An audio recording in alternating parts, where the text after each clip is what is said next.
Hi friends, আবারও চলে এসেছি নতুন একটা ভিডিও নিয়ে। আর আজকের বাইরে তোমরা দেখতে পাবে প্রচণ্ড বৃষ্টি, মানে সময় নেই অসময় নেই, যখন তখন বৃষ্টি। আর যা বৃষ্টি হচ্ছে বাইরের দিকে বেরোনো যায় না। আর তো তোমরা জানো পুচকে আর আমি সবসময় একসাথেই সময়টা কাটাই। তো এইভাবে ওপরে আমি আরও বসেছিলাম আর বাইরে হচ্ছিল প্রচণ্ড বৃষ্টি, আর তার উপরে সর্দি কাশি আমার তো পিছু ছাড়ছে না, আমাকে মনে হয় নিজের বেস্ট ফ্রেন্ড বানিয়ে নিয়েছে।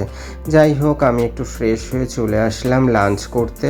আর আজকেরকার লাঞ্চের মেনু ছিল কুচো চিংড়ি মাছ আর লাউ আলু দিয়ে একটা চচ্চড়ি করেছিল, আর তার সাথে ছিল বাড়ির গাছের কুমড়োর ডাঁটা, আলু পটল দিয়ে লাইলেন টেকার মাছের ঝোল।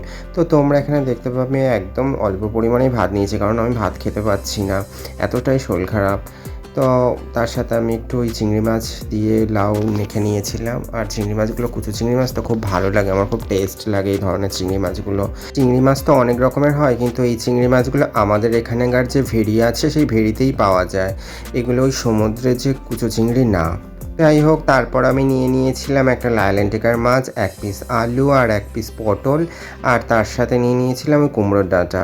বাড়িতে এত কুমড়ো গাছ চাষ করেছে যে কুমড়োর ডাঁটাই খেয়ে খেয়ে আমি পাগল হয়ে যাচ্ছি। মানে আই দিন আমাদের বাড়িতে নয় মাছের ঝোলে কুমড়োর ডাঁটা, নয় চচ্চড়িতে কুমড়োর ডাঁটা, মানে কুমড়োর ডাঁটা যেন আমার পিছু ছাড়ছে না, জ্বর সর্দি কাশির মতো। যাই হোক, আজকের লাঞ্চের ভিডিওটা ছিল এই পর্যন্ত। তো তোমাদের কেমন লাগলো অবশ্যই কমেন্ট করে জানিও, আর ভালো লাগলে লাইক কমেন্ট শেয়ার করে দিতে ভুলো না।